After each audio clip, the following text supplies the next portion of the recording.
Thank you so much गुरु जी। यहाँ पर पहुँचे कुछ पेरेंट्स, स्टूडेंट्स एवं टीचर्स के कुछ सवाल हैं जो कि हम आपके समक्ष रखना चाहेंगे। पहला एक सूचना है, अभी इसके बाद में क्वेश्चन सेशन है। बहुत ज़्यादा लोगों की ऐसी अपेक्षा थी जब कार्यक्रम की घोषणा हुई थी कि हम गुरुजी से प्रश्न पूछना चाहते हैं, और गुरुजी का अत्यंत प्रिय विषय रहा है युवाओं के बीच रहना, युवाओं को उद्बोधन देना, पेरेंट्स को सुन देना। गुरुकुल में गुरुजी का सत्र हुआ था पिछले वर्ष, तो 1 घंटे का समय निर्धारित था, रात को 8 से 9 या 7 से 8। आपको आश्चर्य होगा कि गुरुकुल पे रात को 2 बजे तक गुरुजी बैठे रहे, बाहर ग्राउंड में, और स्टूडेंट्स उनसे सवाल पूछ रहे थे।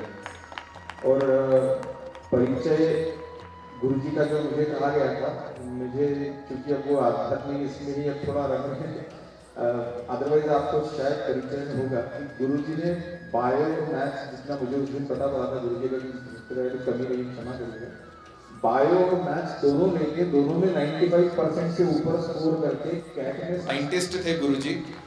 और जब अटल जी ने पोखरण का परीक्षण किया था, उस समय जो स्पेक्ट्रोमीटर हुआ करता था, भारत विदेशों से मंगाता था और उसकी कीमत 6 लाख रुपए तक बैठती थी। गुरुजी ने अपने वैज्ञानिक दृष्टिकोण से, कैट के प्रयत्नों से, गुरुजी उसमें प्रखरता से शामिल थे। उन्होंने उसी स्पेक्ट्रोमीटर को 3 लाख रुपए तक में उसकी प्राइस रिड्यूस करवा यहाँ पर ही निर्मित करके। तो गुरुजी ये उस धारा का प्रतिनिधित्व करते हैं जहाँ पर विज्ञान और ज्ञान, ये जो परंपरा है, ये एक जगह जाकर वापस से मिल जाती है, क्योंकि ये कभी अलग थी ही नहीं। तो गुरुजी से जो प्रश्न आप पूछना चाहते हैं, वो प्रश्न शायद हम लोग ले चुके हैं पहले से। हम आप में से कई लोगों ने अपने प्रश्न सबमिट कराए हैं, तो वो प्रश्न अभी हम ले रहे हैं। जिनके और कोई प्रश्न होंगे, अगर गुरुजी आज्ञा जिस तरह से देंगे कि गुरुजी सुबह से लेकर अभी पता नहीं लगता, गुरुजी अगर आज्ञा जो उसके बाद देंगे, उस दृष्टि से फिर हम चलेंगे। Thank you sir. गुरुजी, यहाँ पर उपस्थित हुए पेरेंट्स का सवाल है कि हर पेरेंट को लगता है कि मैं अच्छी पेरेंटिंग कर रहा हूँ, लेकिन आपके अनुसार सही पेरेंटिंग क्या होती है, मार्गदर्शन करें। बढ़िया। सही डॉक्टर की ये पहचान होती है कि वो पेशेंट का मुंह नहीं देखता, वो इलाज करते रहता है। अगर इंजेक्शन दें और बच्चा रोए और डॉक्टर कहे कि अरे अरे इसको तो दुख हो गया इंजेक्शन देने से, अगली बार इंजेक्शन नहीं दूंगा, तो वो सही डॉक्टर नहीं होता। सही डॉक्टर वो है जो इंजेक्शन भी दे और इंजेक्शन देने के बाद मीठी मीठी कैल्शियम की टैबलेट भी उसको देकर उसको खुश कर दे। अच्छी पेरेंटिंग वो है कि जहां बच्चों को डांटना है वहां डांटना चाहिए, और डांटने के पश्चात उनको समझाना भी चाहिए। दूसरी बात पेरेंटिंग में ये होती है कि ये मानकर चलना पड़ता है कि हर एक बच्चा जो होता है वो अलग होता है, हर एक में क्षमताएं अलग होती हैं। अच्छे पेरेंट वो होते हैं जो पड़ोस के बच्चों से अपने बच्चे की कभी कंपैरिजन नहीं करते। अच्छे पेरेंट वो होते हैं कि जो पड़ोसी के बच्चे का उदाहरण अपने बच्चे के सामने रख कर उसको बोर नहीं करते। आप में से कई युवक युवतियां ऐसी होंगी जिन्होंने देखा होगा कि आपके माता पिता कहते होंगे, बेटा देखो अमुक अमुक भैया ने तो ये कर दिया, आजकल तू ये क्यों नहीं करते, लोग तो आगे बढ़ गए, तू तो वहीं पर बैठे हो। ये अच्छे पेरेंटिंग का लक्षण नहीं है। अच्छे पेरेंटिंग का लक्षण यह है कि बेटा तुझसे बढ़िया दुनिया में कोई नहीं है, बस तू तुम्हारा सबसे बढ़िया आउटपुट दिया करो। ये बच्चे में विश्वास जगाना, ये अच्छे पेरेंटिंग का लक्षण है। Thank you so much Guruji. Guruji, emerald Heights से एक शिक्षिका ने पूछना चाहा है आपके चरणों में that I am a teacher, what should I do to get the best from my students? आपने ये सुना होगा पहले काल में गुरुकुलों की ये व्यवस्था होती थी कि एक तो गुरु जो होते थे वो विद्यार्थियों को एजुकेशन होने तक अपने पास ही रखते थे। उनको 6 घंटे सिखा दिया, फिर घर भेज दिया, फिर 6 घंटे सिखाया, फिर घर भेज दिया, ये सिस्टम नहीं था। गुरु की निगरानी में वो बालक, वो विद्यार्थी डे एंड नाइट रहता था। और इतना ही नहीं, बच्चों के खान पान से लेकर सभी व्यवस्था वो गुरु करते थे, तभी जाकर गुरु अपनी विद्या उन विद्यार्थियों में ज्यों के त्यों उतार सकते थे। आज स्थिति वैसी नहीं है। आज स्थिति आप 6 घंटे सिखाएंगे, फिर बच्चों को छोड़ देंगे अपने घर, और उन 6 घंटों में भी 40-40 मिनट अलग अलग टीचर सिखाते जाएंगे। तो ऐसी स्थिति में एक टीचर की ये जिम्मेवारी है कि आज तो कोई टीचर ये नहीं कह सकती कि हमारे पास ही रहो बेटा आने वाले 12 सालों तक और फिर पूरे ग्रेजुएट होके निकल जाना घर में, ये नहीं कह सकती। पर इतना तो कर सकते हैं कि टीचर के वक्तव्य का, टीचर के अपनत्व का और टीचर की प्रज्ञा का विद्यार्थी पर ऐसा प्रभाव पड़े कि 6 घंटे के बाद भी वो विद्यार्थी सोचता रहे कि कल टीचर क्या सिखाने वाली है, क्या पढ़ाने वाली है। इस प्रकार का प्रभाव अगर आप विद्यार्थी पर बना सकते हैं कि जिसके कारण घर जाने पर भी उसके मन में वही बात चलती रहेगी जो आपने सिखाई है, तो आप अच्छे आउटपुट आपके स्कूल के लिए दे सकते हैं। तो इसके लिए कुछ चर्चा, कुछ ट्रेनिंग, कुछ प्रशिक्षण की आवश्यकता है, और ये संभव हो जाता है, ये संभव होता है। जैसे आपको एक उदाहरण देता हूँ, बच्चों में से कितने बच्चों ने किसी क्रिकेट मैच के क्रिकेटर को देखा है? कितनों ने राहुल द्रविड़ को देखा होगा या सचिन तेंदुलकर को देखा होगा? बहुत कम लोगों ने देखा है। देखा तो टीवी पर देखा है, पर उसके पीछे वे पागल होते हैं या नहीं? जब क्रिकेट मैच की डेट फाइनल होती है तो शुरू हो जाते हैं उसके पीछे। उन्होंने एक अपना प्रभाव ऐसे बनाया है कि बच्चे दिन रात क्रिकेट का सोचते रहते हैं, फुटबॉल का सोचते रहते हैं। वैसे टीचर ने भी ऐसा प्रभाव बच्चों पर डालना चाहिए जिसके कारण दिन रात वो बच्चे उसी विषय का ध्यान करते रहें। ये एक साइकोलॉजी की कंसेप्ट है। इस साइकोलॉजी की कंसेप्ट से आप जब तक विद्यार्थियों पर अधिक समय तक आपके शिक्षा का प्रभाव डाल सकते हैं उतना करना चाहिए, तब अच्छे शिक्षक सिद्ध हो जाएंगे। थैंक यू गुरुजी। गुरुजी, एक छात्र पूछना चाह रहे हैं कि हमारे पेरेंट्स को उतना स्ट्रेस नहीं था स्टडीज़ का जितना आज हमें है, बावजूद उसके वो लाइफ में काफ़ी अच्छा कर रहे हैं। हम क्या करें कि हमें स्ट्रेस ना हो और पढ़ाई हम बेहतर कर सकें? बहुत अच्छा प्रश्न। हमें एक प्रश्न का उत्तर दीजिए जिन्होंने प्रश्न पूछा। आपके पेरेंट्स जब छोटे थे तो कुएं से पानी भरते थे, घर में लाते थे। अब इंदौर में भी वैसे कभी ना कभी रहा होगा। क्या आपको कुएं से पानी निकालना पड़ता है? आपके पेरेंट्स जब छोटे थे तो उनको नहाने के लिए चूल्हा जलाकर या गैस पर पानी रख के वो बाल्टी में उतार कर फिर नहाना पड़ता था। आपके पेरेंट्स जब छोटे थे तब उनको उनके कपड़े धोने पड़ते थे, बर्तन घिसने पड़ते थे, माता पिता को घर के कामों में सहकार्य करना पड़ता था। क्या आपको ये सब करना पड़ रहा है? आपके जब पेरेंट्स स्टूडेंट थे तो वे अपने स्कूल तक चलते चलते जाते थे या साइकिल पर जाते थे। आपके लिए तो ले जाने आने के लिए रिक्शा ये सब आ रहा है। तो तब भी इतना सब कष्ट करते हुए उन्होंने एजुकेशन अर्जित किया। क्या ये सब करते हुए उनको स्ट्रेस नहीं हुआ होगा?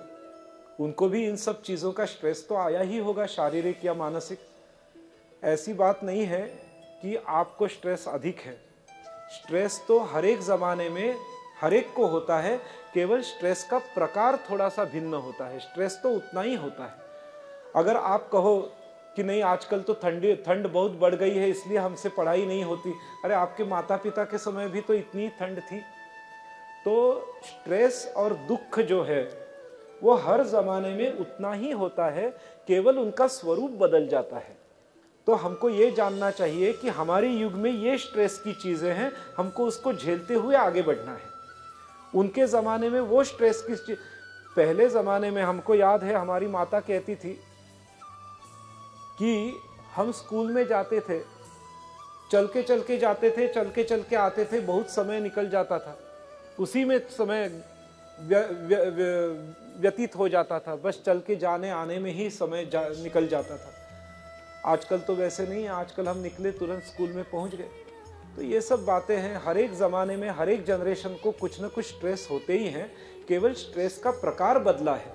तो अपने को वही हमने कहा ना, जैसे माता पिता अपने बालक की तुलना दूसरे के बालक से नहीं कर सकते, वैसे ही हम भी अपनी तुलना अपने माता पिता से नहीं कर सकते या माता पिता की तुलना अपने से नहीं कर सकते।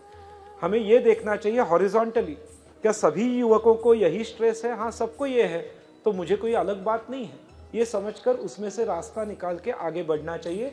स्ट्रेस का केवल मोड बदल जाता है, क्वांटिटी उतना ही होता है, उतनी ही होती है क्वांटिटी स्ट्रेस की। प्रभु रामचंद्र जी का तो स्ट्रेस भयंकर था। वे विश्वामित्र जी के साथ जब गए धनुर्विद्या सीखने, तो उनके सामने तो राक्षस लोग हमला करते थे, उतना तो ऐसा आजकल वैसे कुछ हो नहीं रहा। राम जी के सामने जब विश्वामित्र पढ़ाते थे तो राक्षस आकर अटैक करते थे, वैसा तो नहीं हो रहा है। पहले ज़माने में लोग पढ़ते थे, वो ताड़पत्री पर लिखते थे, एक पन्ना लिखने में न जाने कितना समय व्यतीत होता था। फिर ताड़पत्री को संभाल कर रखो, रात में पढ़ाई करनी हो तो दिए के नीचे पढ़ाई करो। स्ट्रेस उस ज़माने में भी था, केवल स्ट्रेस का रूप बदल गया है। स्ट्रेस हर ज़माने में रहता है, तो इसकी चिंता नहीं करनी चाहिए, अपने को उसी में से मार्ग निकालना चाहिए। थैंक यू गुरुजी।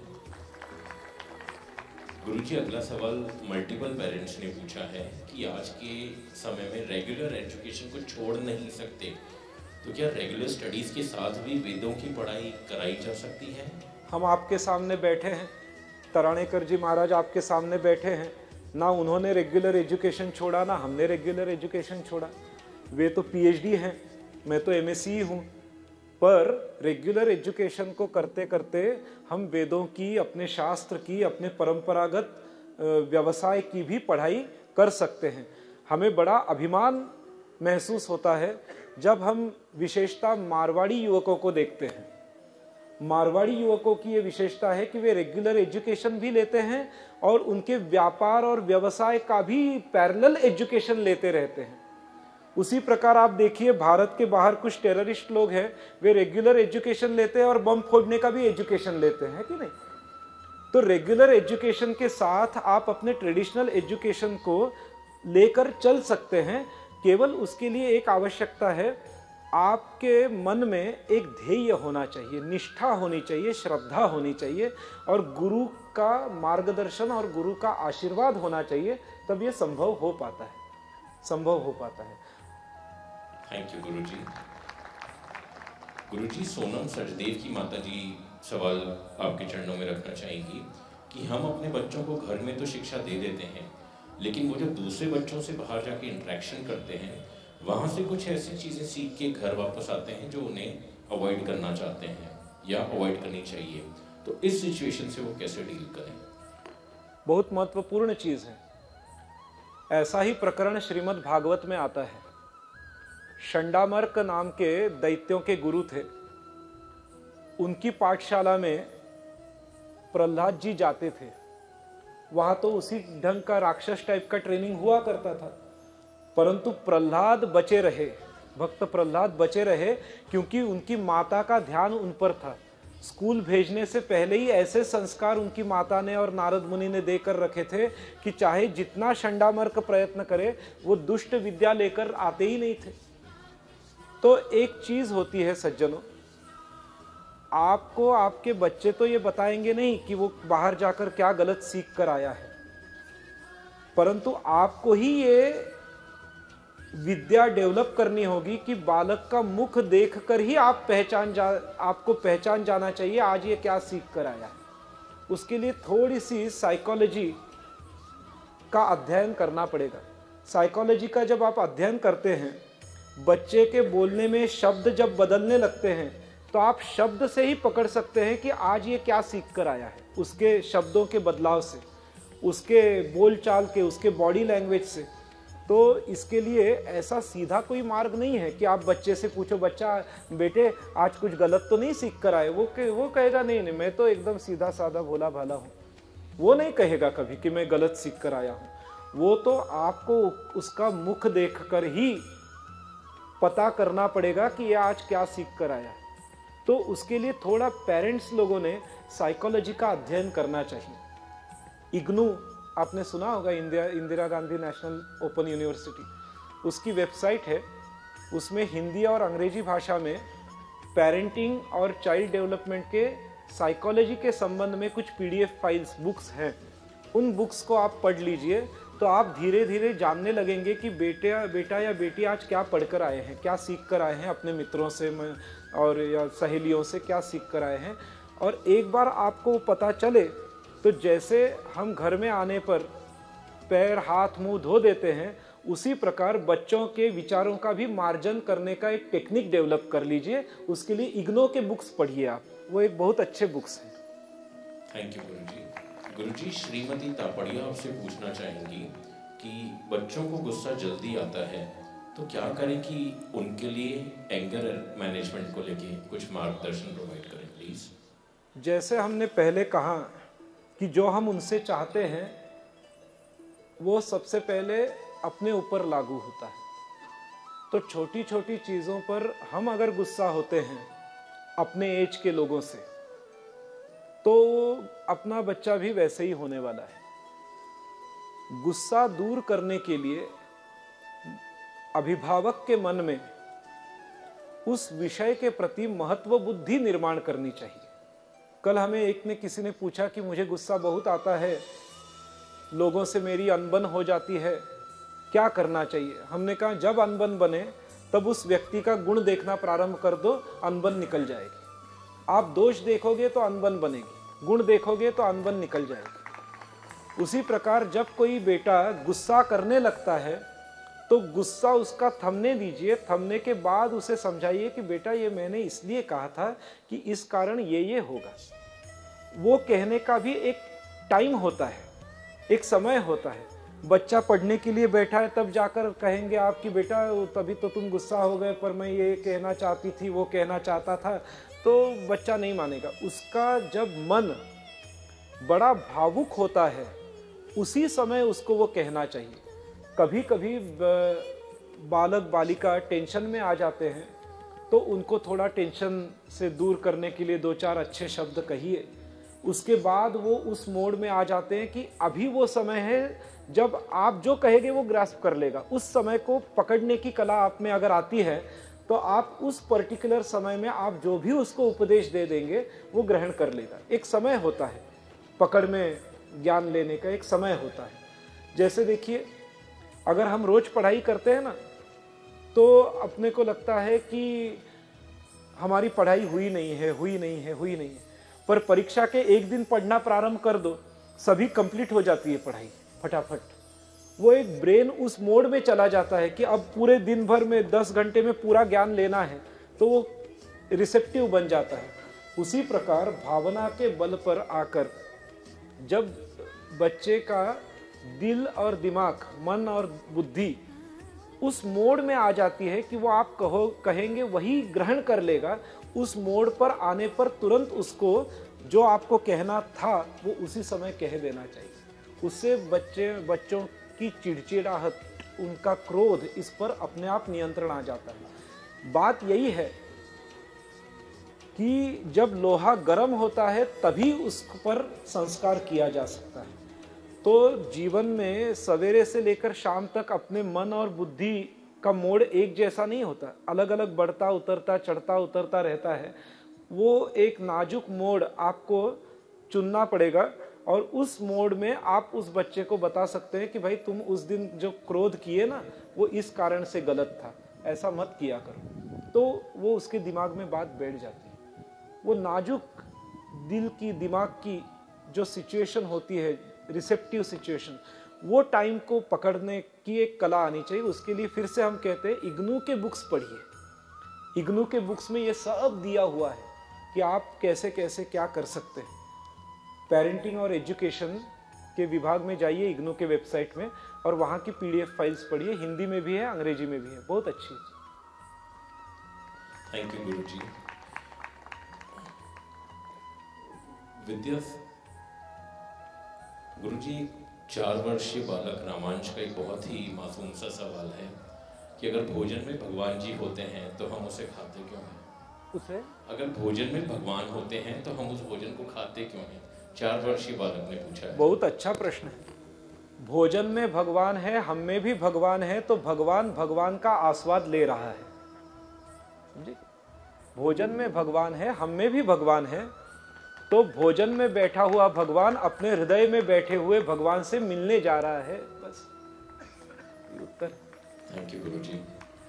गुरुजी, स्वराज आपसे पूछना चाहेंगे आपके चरणों में कि नाउ डेज काफ़ी यूट्यूबर इन्फ्लुएंसर्स ये भी गाइड करते हैं कि संन्यास भी अपने आप में करियर है, तो मार्गदर्शन करें। बिल्कुल करियर है।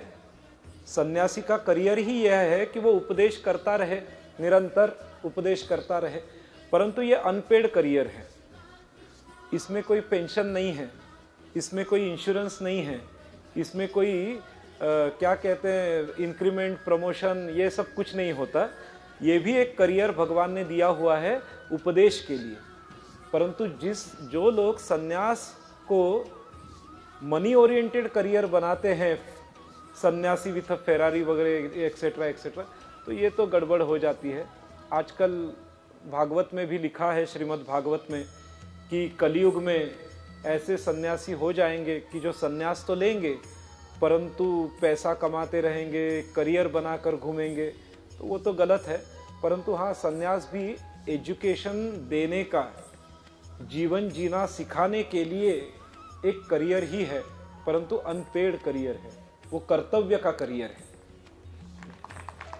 Thank you Guruji. आखिरी 2 सवाल। How to ignore people who get jealous from someone else's life और सक्सेस? फिर से पूछिए। How to ignore people who get jealous from someone else's life और सक्सेस? जेलस, अच्छा। How to know or tackle? How to tackle people who are jealous of someone's life? Jealousy किस कारण आती है? जो चीज उसके पास है हमारे पास नहीं है, उसी के बारे में जेलसी होती है ना। कभी कभी इस बारे में भी जेलसी होती है कि वो चीज मेरे पास है पर उसके पास भी है, इसी से जेलसी होती है। तो जब जेलसी मन में आती है तो ये पहली बात मान लेनी चाहिए, अपनी ओर से शुरुआत करते हैं। अगर हम में किसी में जेलसी आती है कि अरे उसके पास ये वस्तु है, मेरे पास नहीं है, मेरे पास है पर उसके पास भी है, उसकी जेलसी होती है, तो पहले तो ये मानना चाहिए कि हर एक व्यक्ति अपने कर्मों का खाता पिता है, कोई दूसरे के कर्म का खाता पिता नहीं है। हर एक व्यक्ति अपने किए का ही खाता है। तो अगर उसे अमुक चीज प्राप्त हुई है तो उसके कोई ना कोई कर्म है जिसके कारण वो उस कर्म का उपभोक्ता बना बैठा है। तो हम अगर उसे जितना भी उससे छीनना चाहे या जलना चाहे, उसकी वो वस्तु जलने वाली है नहीं, ये मानना पड़ेगा। संत ज्ञानेश्वर जी ने एक कहा है, कहावत क्या कही है? तरी न्यूनते पुरते अधिकते सरते। आपके नसीब में, आपके कर्मों में जितना मिलना तय है, उससे अगर ज्यादा मिलता है निकल जाएगा, उससे अगर कम मिलता है भगवान उसकी पूर्ति कर देगा। तो कोई भी किसी का भी भाग्य छीन नहीं सकता भाग्य। पांडवों का भाग्य छीनने का प्रयास कौरवों ने किया, कौरव नष्ट हो गए, पांडवों को उनका भाग्य मिल ही गया। प्रभु राम जी के राज्य भाग्य को छीनने का प्रयास कैकेयी ने किया, कैकेयी ने बहुत किया प्रयास। राम जी को कुछ समय तक भोगना भी पड़ा वनवास, परंतु राज्य करते हुए उनको जितनी कीर्ति न मिल पाती, उतनी कीर्ति लेकर के वे वापस आ गए। तो अगर हम किसी पर जेलस हो रहे हैं तो ये समझना चाहिए कि हम जिस पर जेलस हो रहे हैं वो इससे अधिक उत्कर्ष को प्राप्त करेगा अपनी जेलसी के बल पर। हम जिस पर जेलस हो रहे हैं वो हमारी जेलसी के बल पर अधिक उत्कर्ष को प्राप्त कर लेगा। इसीलिए उस पर जेलस होना उसको आगे बढ़ाने जैसा है। इसीलिए अगर उसको हम पीछे रखना चाहते हैं तो जेलसी छोड़ दें, ये एक भाव अपने मन में रखना पड़ेगा। और अगर कोई हमसे जेलस हो रहा है, तो अपने को क्या करना पड़ेगा? देखिए, भक्त ध्रुव, श्रीमद् भागवत में ध्रुव बालक है ध्रुव, वो अपने पिताजी के गोद में जाकर बैठा, विमाता जलने लगी, जेलस होने लगी। उसका विमाता का नाम था, स्टेप मदर का नाम था सुरुचि। वो जेलस होने लगी। अगर सामान्य कोई माता होती, ध्रुव के माता की जगह, सुनीति के जगह सामान्य माता होती, तो वो जाकर उससे लड़ती। उसने क्या किया? सुनीति ने कहा, बेटा तुम्हारी विमाता ने ऐसे ऐसे किया है, कोई बात नहीं, तुम तपस्या के लिए निकल जाओ। तभी ध्रुव बालक जो है वो निकला है तप करने के लिए, बड़ा क्रोधित है, दुखी भी है कि मेरी विमाता मुझ पर जलन क्यों कर रही है। नारद जी उससे मिलते हैं, भगवान श्री हरि ने ही नारद जी को भेजा, जाओ बेटा छोटा है उसको मार्गदर्शन करो तपस्या के। नारद जी मिलते हैं ध्रुव को और बताते हैं कि बेटा हमसे जो बड़े होते हैं उनका सम्मान करो, हमसे जो छोटे होते हैं उन पर करुणा करो, और अपने बराबर के जो होते हैं उनसे मैत्री कर लो, इससे जेलसी मिट जाएगी। अगर कोई आप पर जेलस हो रहा है, आपको पता चल रहा है कि ये व्यक्ति अपने पर जल रहा है, उसका प्रतिकार करने का प्रयास मत करिए। जितना प्रतिकार करेंगे जेलसी और बढ़ते जाएगी। बिल्कुल प्रतिकार मत कीजिए। दो चीजें अपनाइए, अपनी प्रगति को प्रदर्शित कभी मत करिए, उससे उसकी जेलसी रुक जाएगी, उसे लगेगा ये प्रगति कर ही नहीं रहा। अपनी प्रगति को प्रदर्शित मत करिए। और दूसरी बात, जब वे मिलेंगे उनसे मीठे बात करिए कि आपकी कृपा से, आपके आशीर्वाद से मैं बढ़ रहा हूं। बस उसकी जेलसी समाप्त, समझे कि उसकी जेलसी समाप्त करने के दो मार्ग है। अपनी प्रगति को कभी प्रदर्शित मत करो, और दूसरा मार्ग है कि मेरे प्रगति में आपका भी सहयोग है, ऐसा ही सहयोग बनाए रखें। ऐसा प्रणाम करते हुए या मीठे शब्दों में उनको कह दीजिए। उनकी जेलसी अपने आप कम होते होते वे आपको अपना मित्र मानना शुरू कर देंगे। आप उनके मित्र हो जाएंगे, वो आपके मित्र हो जाएंगे, जेलसी समाप्त हो जाएगी। Thank you so much, Guruji. Respected parents, this will be the last questions, but after this, if some of you still have any questions, you may stay back and ask your questions before Guruji. In the interim, after this last question, we will be also proceeding towards a vote of thanks. So, Guruji, आपके चरणों में आखिरी सवाल फिलहाल इस मंच से कि स्टूडेंट्स को धर्म के प्रति कैसे अट्रैक्ट किया जाए। सबसे पहले विद्यार्थियों को कहना चाहिए कि धर्म कर्म की जो बातें हैं उसमें अभी आप मत पढ़ो। ये विद्या की एक नया तरीका है, नया माने पुराना तरीका है, उसमें मत पढ़ो। साइंटिफिक बनो। पहली जो भी चीज हो उसको साइंस की दृष्टि से देखा करो। धीरे धीरे वो विद्यार्थी जानने लगता है कि धर्म में भी साइंस छिपा है और धर्म में ही सर्वोच्च साइंस छिपा हुआ है। आप अगर सीधे उनको कुछ करने के लिए बोलोगे, जब करो, ये करो, वो करो, वो नहीं करेगा। इसीलिए उसे कहो कि ठीक है भाई, तुम भगवान नहीं मानते, कोई बात नहीं, परंतु आंखें खोलकर इवेंट्स को देखा करो। हर एक चीज के पीछे की साइंस को खोजा करो। धीरे धीरे वो करते करते उसे आप बताते जाइए कि देखिए हमारे दिया जलाने में ये विज्ञान है, सिंदूर लगाने में ये विज्ञान है, ग्रहण के बारे में ये विज्ञान है। उसको धीरे धीरे बताते जाइए। पहली बार हमको जो कहते हैं कि हम एस्ट्रोनॉमी, एस्ट्रोलॉजी में विश्वास नहीं करते, ज्योतिष शास्त्र में विश्वास नहीं करते, हम उनको कहते हैं बढ़िया, ज्योतिष शास्त्र में विश्वास नहीं करते, यही तो पहली सीढ़ी है, होनी चाहिए। फिर हम उनसे पूछते हैं कि ये बताइए कि ज्योतिष शास्त्र पर आप विश्वास क्यों नहीं करते, तो तुरंत वे बता देते हैं कि स्टेलर ऑब्जेक्ट्स जो हैं, कॉस्मिक ऑब्जेक्ट्स जो हैं, वो अपने शरीर पर कैसे प्रभाव डालेगी। तो हम पूछते हैं कि पूर्णिमा और अमावस्या के समय सबसे ज्यादा हाई टाइड और लो टाइड किस कारण आता है। सबसे ज्यादा हाई टाइड और लो टाइड जो है वो चंद्रमा, सूर्य का पानी, वाटर बॉडीज पर प्रभाव होता है। तभी तो जब वाटर बॉडीज पे चंद्रमा का प्रभाव होता है तो अपने शरीर में भी तो वाटर है, तो चंद्रमा का उतने अंशों में साइंटिफिक प्रभाव तो कुछ रहेगा या नहीं। तो धर्म के बारे में दो चीजें अपनानी होगी। एक तो कभी उनसे आग्रह मत करो, बेटा बैठ, यहां बैठ के ये कर, यहां बैठ के जाप कर, नहीं। उसको अपने साथ ले जा करके जितने समय तक वो बैठे, ठीक है बैठ, वो बेटा कहता है कि नहीं नहीं अब मैं बोर हो गया, अब मैं जाता हूँ, ओके जाओ कोई बात, उसको प्रेशराइज मत करिए। दूसरी बात है, उसको साइंटिफिक एटीट्यूड का बना दीजिए, वो अपने आप धार्मिक बन जाता है। बहुत से बड़े बड़े साइंटिस्ट हैं जो धार्मिक हो गए हैं, जो धार्मिक हो गए हैं। महाराज जी की एक पोती है, हमने परसों देखा, उसके माता पिता उसको भजन के लिए ले आकर बिठाए, और केवल भजन में बिठाए नहीं, उसको भजन गाने के लिए कहा, उसने भजन गाया, लोगों ने उसकी तारीफ की।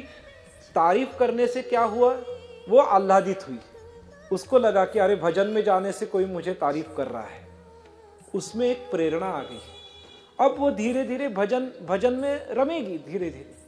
तो बच्चों को आपके धार्मिक क्रियाओं में सहजता से इन्वॉल्व करिए, जोर जबरदस्ती से नहीं, एकदम सहजता से इन्वॉल्व करिए। और वे जब बोर हो जाएंगे उनको कहो अच्छा ठीक है खेलने के लिए चले जाओ, कोई बात नहीं। सहजता से आप इन्वॉल्व करेंगे तो वे धीरे धीरे धार्मिक होते जाएंगे। और दूसरे जो अभी 13-14 ईयर्स के बाद वाले एज के लड़के हैं लड़कियां हैं, उनको आप सहजता से इन्वॉल्व करिए और साथ साथ उनको साइंटिफिक नॉलेज दीजिए। उसका साइंटिफिक नॉलेज देंगे तो वे आकर्षित हो जाते हैं। उनको जेनेटिक सिद्धांत बताइए, उसका धर्म से कैसा रिलेशन है, उनको फिजिक्स और धर्म का कैसा रिलेशन है, उनको हाइजीन और धर्म का कैसा रिलेशन है, ये धीरे धीरे बताते बताते वे धार्मिक हो ही जाते हैं। तो सहजता रहनी चाहिए धार्मिक बनाने में, कट्टरता नहीं, सहजता होनी चाहिए, तो धार्मिक बन जाते हैं। Thank you Guruji. In the end अगर किन्हीं पेरेंट्स को कोई क्वेश्चंस हैं तो आप गुरुजी मन से अगले और 3 से 4 अगले 2 क्वेश्चंस लेंगे। In the end Guruji, anyone who would like to ask a question? Yes, it seems Vipin sir have a question.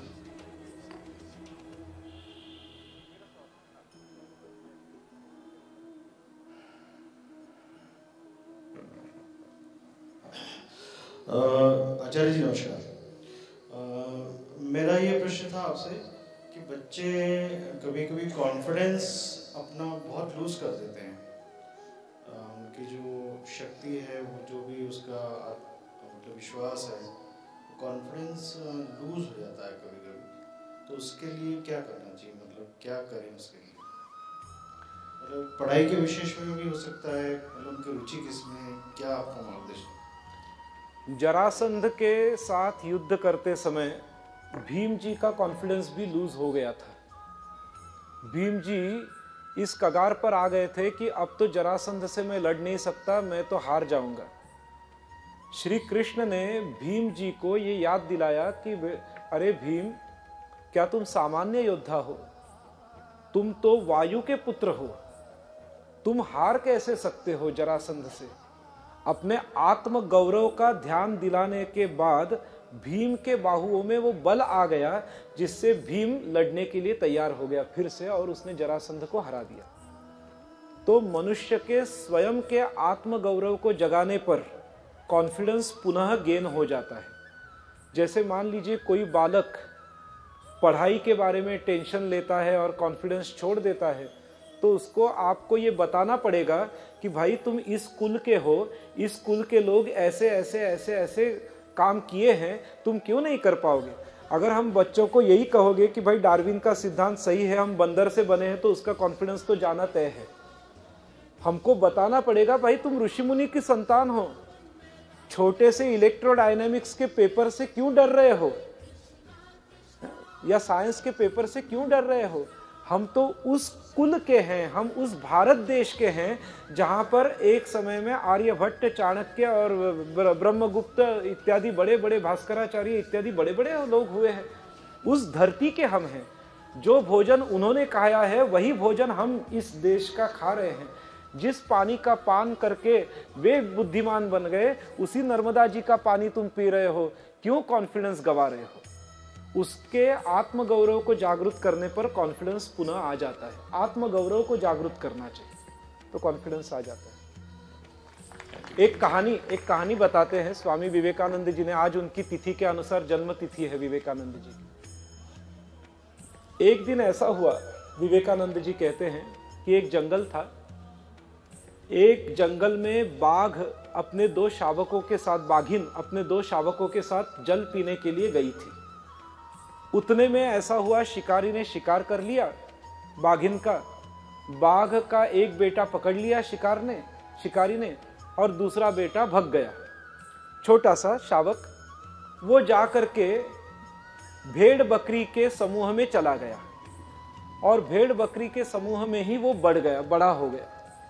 और बड़ा हुआ भेड़ बकरी के समूह में, तो जब भी शेर की आवाज आती थी तभी ये सभी भेड़ बकरी घबरा कर भाग जाते हैं। वैसे वही संस्कार इस पर हुए, वो भी घबरा कर भाग गया। एक दिन ऐसा हुआ कि शेर ने देखा कि एक शेर मेरी दहाड़ से घबरा कर भाग रहा है, ये तो अपनी जाति पर आया हुआ संकट है, शेर कह रहा था, मन में सोच रहा था। उसने जाकर उस डरपोक शेर को दबोचा और कहा, बताओ तुम मुझसे क्यों डर रहे हो? तो उसने कहा, नहीं मुझे छोड़ दो, आप तो शेर हो, मुझे खा जाओगे, मुझे छोड़ दो। अरे तुम भी तो शेर हो। उसने कहा, ना मैं तो भेड़ बकरी हूं, मैं शेर नहीं हूं। तो उसने उसके दबोच करके नदी के किनारे पानी के करीब लाया और कहा, देखो तुम कौन हो और मैं कौन हूं, हम एक जैसे दिख रहे हैं या नहीं? तो हम एक ही है, तुम भी शेर हो। तो बोले, ना ये तो नहीं, पर तुम दहाड़ते हो। बोले, तुम भी दहाड़ो, प्रैक्टिस करो, दहाड़ो। उसके मुंह से जब दहाड़ निकली तो उसका कॉन्फिडेंस गेन हो गया और वो भेड़ बकरी के झुंड से निकलकर पुनः शेरों के झुंड में जाकर मिल गया। तो उस शेर ने डरपोक शेर का आत्मगौरव, जो असलियत में था, मिथ्या गौरव नहीं कह रहे हैं, जो असली में आत्मगौरव होता है उसको आप जागृत कर दीजिए, कॉन्फिडेंस आ जाता है, डर निकल जाता है। आत्मगौरव को जागृत करना चाहिए। Thank you Guruji. आखिरी 2 प्रश्नों के बाद गुरुजी सामाजिक तौर से ही सही आपके बीच उपस्थित रहेंगे, तो आप बाकी सवाल आपसे तब कर सकते हैं। Next question please. नमस्ते गुरुजी, मेरा प्रश्न है कि जब हम बच्चों को कुछ अच्छी बातें सिखाते हैं तो वो कुछ दिनों तो उन चीज़ों को फॉलो करते हैं, उसके बाद फिर से वो जिस रूटीन में थे उसी में आ जाते हैं। तो ऐसा हम क्या करें कि कंटिन्यूटी बनी रहे और बच्चे अच्छी बातों को फॉलो कर सकें? बहुत बढ़िया। बहुत बार ये देखा गया है कि बच्चे भगवान के सामने खड़े होकर हनुमान चालीसा बोलते हैं, कुछ सालों तक बोलते हैं, फिर धीरे धीरे उनकी रुचि घटने लगती है। बात ऐसी है कि जब बच्चे कोई अच्छा काम करते हैं तो उस काम से संबंधित जो धाम होते हैं वहाँ उनको ले जाना प्रारंभ करना चाहिए। जैसे हनुमान चालीसा अगर बच्चे बोलते हैं तो धीरे धीरे हनुमान जी के दर्शन के लिए उनको ले जाया करिए, हनुमान जी की कथा सुनाया करिए, तब उनका वो कंटिन्यू चलता रहेगा। अगर केवल हनुमान चालीसा ही चलता रहेगा तो धीरे धीरे वो उसमें बोर हो जाएंगे। तो जैसे भगवान की भक्ति को बढ़ाने के लिए भगवान का नाम, उसके साथ भगवान का धाम, भगवान की कथा, भगवान के लीला, इन सब का दर्शन होते रहेगा तो भगवान का नाम जो है वो लेना चलता रहेगा। उसी प्रकार कोई अच्छी चीज़ होती है, जैसे हम देखते हैं ना कि बच्चे व्यायाम शुरू कर देते हैं, जॉगिंग शुरू कर देते हैं और एक महीना जाते हैं जॉगिंग के लिए, फिर धीरे धीरे बंद हो जाता है। तो अगर मान लीजिए उनके जॉगिंग को कंटिन्यू रखना है तो कभी कभार उनको ले जाइए कई अच्छे पार्क में और बोलो, बेटा आज यहाँ जॉगिंग कर लो, यहाँ निसर्ग में, जंगल में जॉगिंग कर लो। उसके जॉगिंग को ही एक विस्तार देते जाइए तो उसका जॉगिंग कंटिन्यू चलता रहेगा। पर अगर आप उसको उसी ट्रैक पर दौड़ाते रहोगे तो धीरे धीरे 1 महीने 2 महीने बाद वो बंद कर देगा उसको। तो उसको जो उसका अच्छा गुण है या जो अच्छा गुण उसने धारण किया है, उस धारण के माहौल में और विस्तृत माहौल में उसको धीरे धीरे लेते जाया करिए, तो वो भूलेगा नहीं, वो गुण छोड़ेगा नहीं। माहौल में लेते जाना चाहिए और विस्तृत माहौल में। गुरुजी नमस्कार। जैसे एक उदाहरण देते हैं, बुरे आदत की बात है कि नहीं, अगर कोई विस्की पीता है तो उसका फ्रेंड उस माहौल में ले जाता है, फिर वो ब्रांडी भी पीना शुरू कर देता है। विस्की तो पीता ही है, ब्रांडी भी शुरू कर देता है, उसके बाद शैंपेन भी शुरू कर देता है कि नहीं?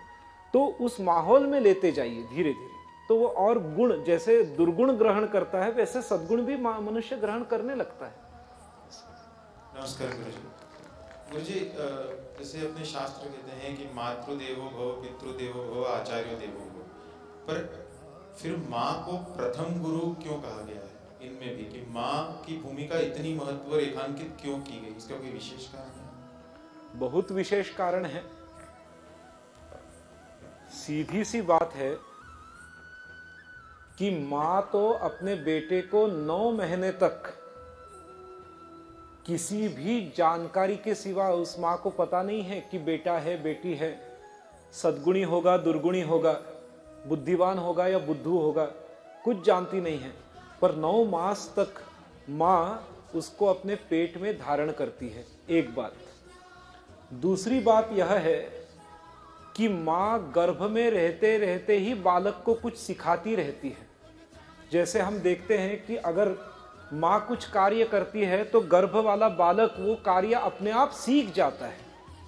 तो जिस दिन गर्भ में जीव का प्रवेश होता है तो उसी दिन माँ के संस्कार बेटे पर बेटी पर होना शुरू हो जाते हैं। इसीलिए माँ पहली गुरु है, पहली वंदनीय है। फिर पिता आते हैं, क्योंकि पिता तो बाद में संस्कार करेंगे, बाकी 2-3 संस्कार जो है वो तो कर लेंगे पिता, परंतु प्रत्यक्ष संस्कार तो जन्म के बाद करेंगे। फिर जन्म के बाद, उपनयन के बाद गुरु संस्कार करेंगे। तो क्रम यही है कि पहले गुरु तो माँ बनेगी, क्योंकि वो पेट में भी संस्कार दे रही है। जैसे भक्त प्रहलाद की माँ कयाधु रानी, वो पेट में जब भक्त प्रहलाद थे तभी से सोचती थी कि मेरा बेटा भगवान का भक्त बने। माँ भगवान का नाम लिया करती थी, कीर्तन किया करती थी, बेटा सुनते जा रहा था। तो बेटे को पहली शिक्षा तो माँ से मिली, फिर पिता से, फिर गुरु से। इसीलिए पहले मातृदेवो, फिर पितृदेव, फिर आचार्य देव, ये क्रम है। Thank you, Guruji. Respected parents and honorable Guruji, this brings us towards the end of our program. Requesting our founder director, Professor Sumit Upanyu sir, kindly join us on stage for a quick vote of thanks. इसके बाद भी गुरुजी आपके बीच सामाजिक रूप से ही उपस्थित होंगे। नमस्कार, प्रणाम गुरुजी, प्रणाम बाबा साहब और सभी उपस्थित। First of all I would like to thank everyone. इतनी ठिठुरती हुई ठंड में भी आप लोगों ने इतना उत्साह बना रखा, और अभी कुछ पेरेंट्स अभी भी रुक रहे हैं कि हमें और सवाल पूछने हैं, और ये गुरुजी वैसा ही गुरुकुलम जैसा होने वाला है कि रात को 1:30 बजे तक हमारा वापस से क्वेश्चन आंसर सेशन चलेगा। और गुरुजी की बाबा साहिब के हमेशा एक बहुत ही कृपा रही है कैटलाइजर पर। आज गुरुजी पिछले 8 दिन से वेदिकाश्रम में भागवत जी कर रहे थे। सुबह से उनका पूरा प्रोग्राम, उनके उपदेश इतने सारे होने के बावजूद उन्होंने समय निकाला और इतना समय दिया। हम आपके आभारी हैं, और हम चाहेंगे कि जैसा गुरुकुलम में भी आपसे आग्रह किया था, कभी 2 या 3 दिन का पूरी व्याख्यान माला रखी जाए, जिसमें हर एक विषय को हम लोग काफी विस्तृत रखें। और यही कहकर मैं अपनी वाणी को विश्राम देता हूँ। धन्यवाद, आप सभी का धन्यवाद।